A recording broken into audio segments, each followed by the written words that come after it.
I mentioned in passing that we were thinking of getting a second dog. My mother-in-law gasped and said, "Isn't one enough? What are you trying to fill?" I said, "Joy." She said, "Dogs are like children. You should only get another if you're sure you can handle the first." I never thought a simple idea could cause so much trouble. My name's Jake. I live in a quiet Chicago suburb with my wife, Laura, and our golden retriever, Max. Our life was peaceful, filled with routines and the simple joys of family. But that all changed when Laura's mother, Margaret, got involved. It started on a cool autumn afternoon. Laura and I were in the backyard, watching Max play with the falling leaves. The idea had been on my mind for a while, and I finally said it out loud. "Laura," I began, "what do you think about getting another dog? A friend for Max?" Laura's face lit up. "I've thought about that too. I think Max would love a playmate." We talked about it, imagining the fun of having another dog around. But we didn't know that Margaret had arrived early for dinner and overheard us. Margaret was a woman with strong opinions, always ready to share them. She was a widow living alone since Laura's father passed away 5 years ago. Her loneliness often led her to involve herself deeply in our lives. She walked onto the patio, her face showing disapproval. "Isn't one dog enough?" she asked. "What are you trying to fill?" I was surprised by her sudden question but answered, "Joy, Margaret. We're trying to bring more joy into our home." She shook her head. "Dogs are like children. You should only get another if you're sure you can handle the first." The rest of the evening was tense. Margaret's words hung in the air, making what was usually a pleasant family dinner uncomfortable. Laura seemed torn between her mother and me, unsure of what to say. In the following days, Margaret's involvement increased. She started dropping by unannounced, giving advice on how to manage our home, our dog, and even suggesting how we should live our lives. Her visits became more frequent, her comments more critical. One day, I came home from work to find Margaret in our living room, holding a chewed-up slipper. Max was hiding behind the couch. "Jake, this is what I was talking about," she said, holding up the slipper. "You can't even control the dog you have. How do you expect to manage another?" I took a deep breath, trying to stay calm. "Margaret, it's just a slipper. Dogs chew things. It's normal." She scoffed and dropped the slipper on the coffee table. "Normal or not, it's unacceptable. You need to establish dominance." Her constant interference started to strain my relationship with Laura. We began arguing over small things, the stress of Margaret's actions affecting our marriage. Laura was caught in the middle, trying to please both her mother and me. The situation reached a peak when Margaret enrolled Max in an obedience school without telling us.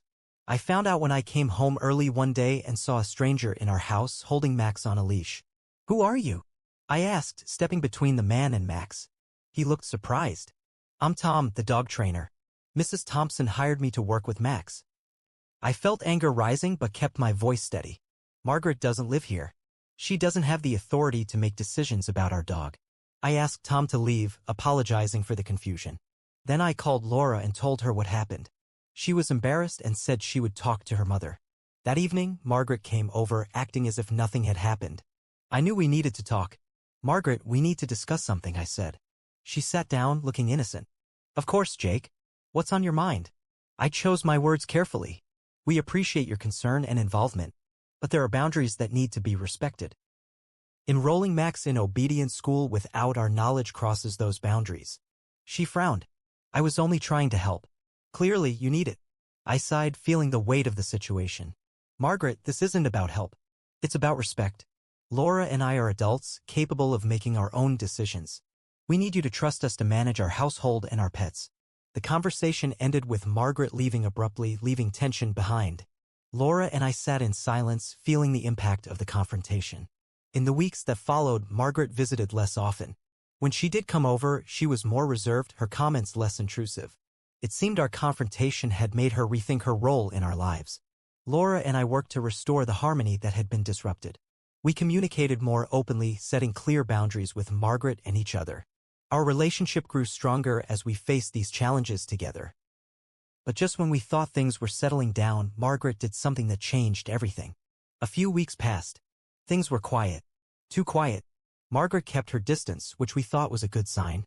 Laura and I even started researching dog breeds, looking into local shelters. Max seemed more playful again, like he could feel the lighter mood in the house. For a moment, we thought maybe, just maybe, we had made it through the storm. We were wrong. One Saturday morning, Laura got a call from Margaret. I could tell something was off just by Laura's face. She looked pale, her eyes wide. "What?" Laura asked into the phone. Mom, what do you mean you talked to someone? Who did you talk to? I waited tense. After a few seconds, Laura hung up and sat down slowly. She called animal control. What? I nearly dropped my coffee mug. She reported Max, she said. Told them he was aggressive. I stood frozen. Aggressive? Max literally hides when someone raises their voice. Laura nodded. I know. She said it was for his own good. That we're not taking proper care of him and he's showing signs of anxiety and dominance behavior. That day, we got a visit from an officer. Friendly guy doing his job, but still, it was humiliating. I'm sure it's nothing, he said, glancing at Max, who sat wagging his tail politely. But we have to follow up on these calls. Just doing a wellness check. We passed with no issue. Max even got a treat from the officer. But I was furious. Not just about the call, about what it meant. Margaret was trying to make us look like bad owners. Like we were unfit. For what? Control? I didn't say much that day. I didn't trust myself to speak without yelling. Laura confronted her that night. Margaret didn't deny it. I had to, she said over the phone. I'm worried. Max is clearly not getting the discipline he needs. Laura told her to stop. Told her this was too far. But Margaret wasn't hearing it. This is about your future, she snapped. You're going to have children one day. If you can't handle a dog, that night I sat on the porch with Max, just staring into the street. The way Margaret was talking, she wasn't just pushing back on a second dog. She was planning something. She wanted us to doubt ourselves. Or worse, she wanted others to doubt us. And then it happened. The next week, we got a visit from Child Protective Services. We don't even have kids. The woman who came said there'd been a report of potential neglect, anonymous tip. Said the person claimed unsafe living conditions and that there might be animals being used as replacements for children, which was apparently part of some made-up concern about emotional neglect. We were shocked. CPS apologized after checking everything and realizing the report was nonsense. But it didn't matter. Our names were now in a system. I knew it was Margaret. We couldn't prove it, but we knew. No one else would know something that weird to report. Laura broke down that night. She's trying to ruin us. And she was right. The worst part? Laura started second-guessing everything. Whether we should have another dog. Whether we were doing okay. Whether we were strong enough to stand up to her mom. I started keeping notes. Every weird visit, every strange interaction. I even installed a camera out front. I didn't know what I was preparing for, but I knew this wasn't over. And then something happened that changed everything. Max got out.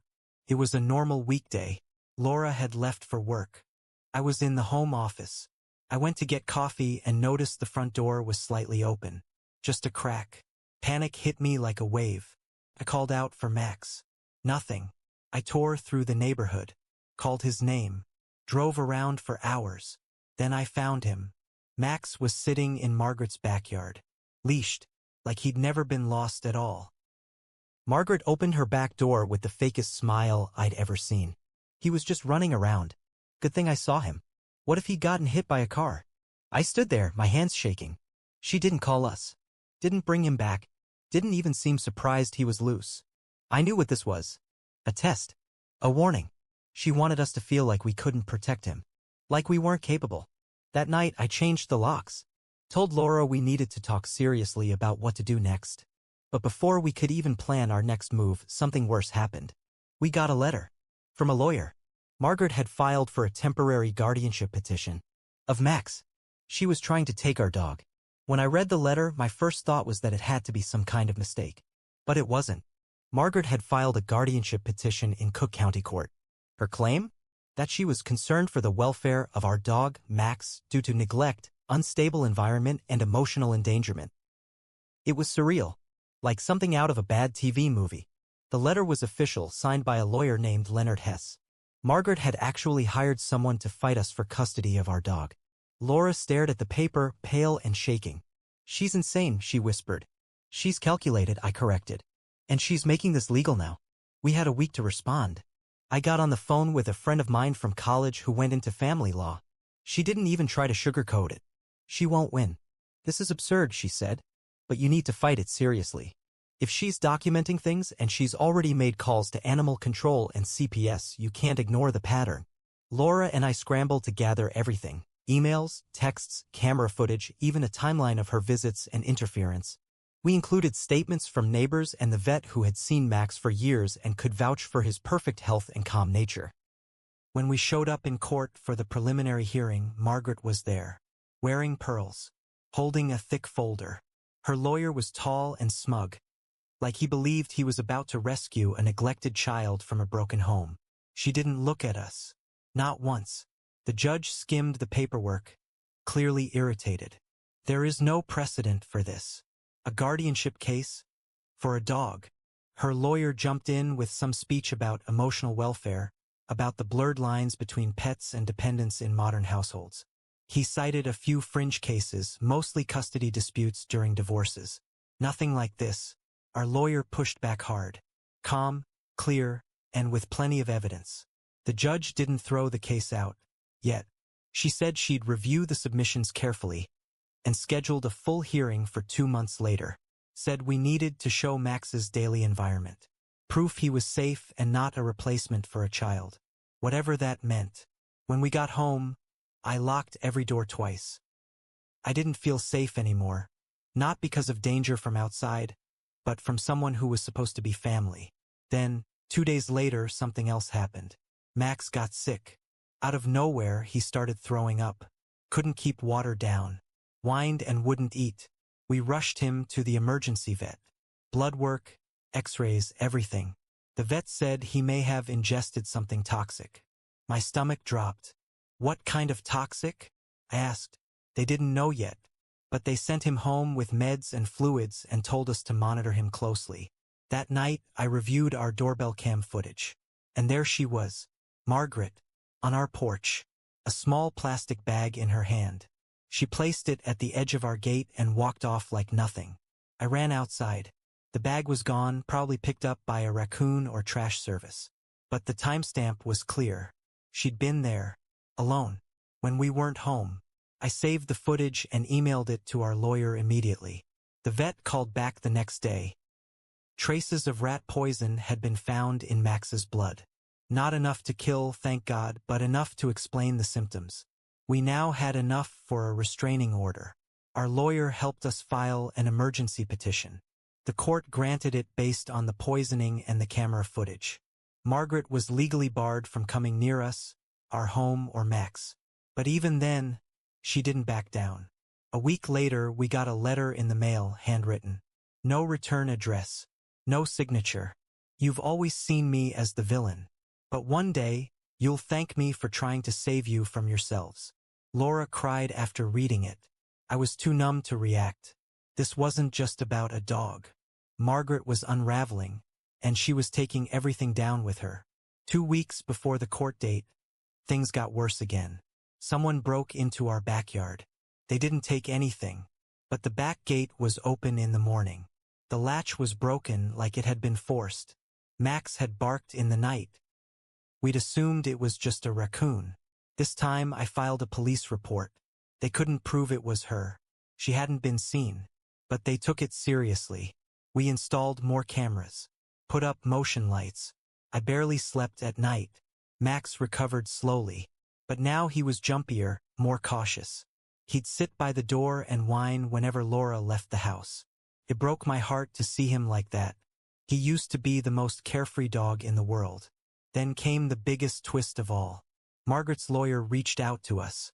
Not through the court. Private email. Short and cold. My client is requesting a private settlement discussion. She is willing to withdraw all claims under certain conditions. Our lawyer asked what the conditions were. We waited, and when the reply came, I felt sick. She wants custody of Max for 1 weekend each month. She will agree to back off and drop all legal claims in exchange for visitation rights. Like he was a child. A shared custody agreement for a dog. And here's the worst part, Laura started considering it. Not because she wanted to, but because she was scared it would never end otherwise. I was stunned when Laura said she was thinking about agreeing. We can't keep living like this, she whispered. She won't stop, Jake. She'll keep pushing. What if she finds a judge who sides with her? What if she actually takes him? I felt like I didn't know who I was married to for a second. Not because she didn't love Max, but because fear had broken her down. And maybe it had started to break me too. But I couldn't let it go like that. I couldn't let her win. So I said no. No deals. No compromise. She poisons our dog, breaks into our yard, files fake reports, and you want to reward her with time alone with Max? What do you think she'll do next time? She's sick, Laura. This has to end. And if we don't stop her, she'll destroy everything. Laura didn't argue. Not anymore. She just nodded. So we went full force. Our lawyer prepared everything. Photos, statements, vet records, even a behavioral report on Max from a certified trainer.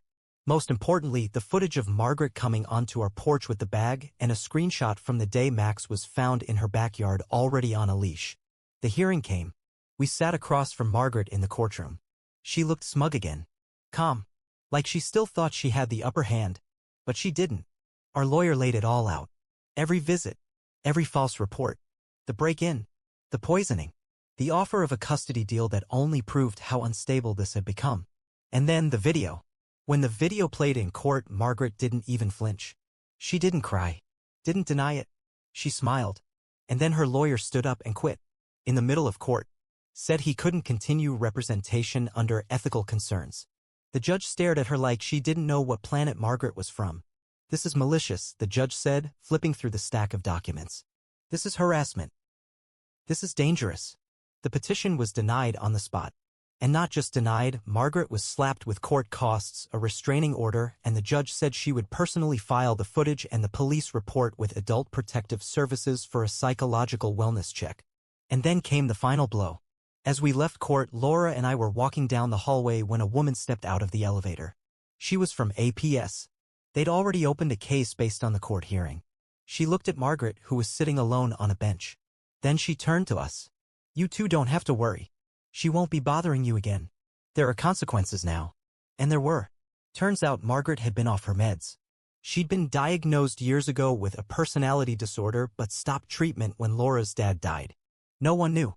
Or maybe they did and just didn't want to deal with it. APS took her in for an evaluation. 3 weeks later, she was admitted to a facility. Not jail, not exactly, but a long-term monitored program for people like her. People who blur the lines between love and control. Laura visited her once. Just once. When she came home, she was quiet. I didn't ask questions.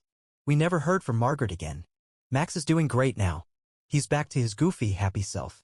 We ended up getting that second dog, a sweet rescue named Daisy. She and Max are like siblings. But I'd be lying if I said we were the same. We lost time. Peace. Trust. And yeah, I made mistakes too. I let things fester. I stayed polite too long. I thought logic would fix crazy. It doesn't. Sometimes you need to fight fire with fire. Protect what's yours. And most of all, never assume family won't be the villain. Because sometimes they are. And when they show you who they are, believe them.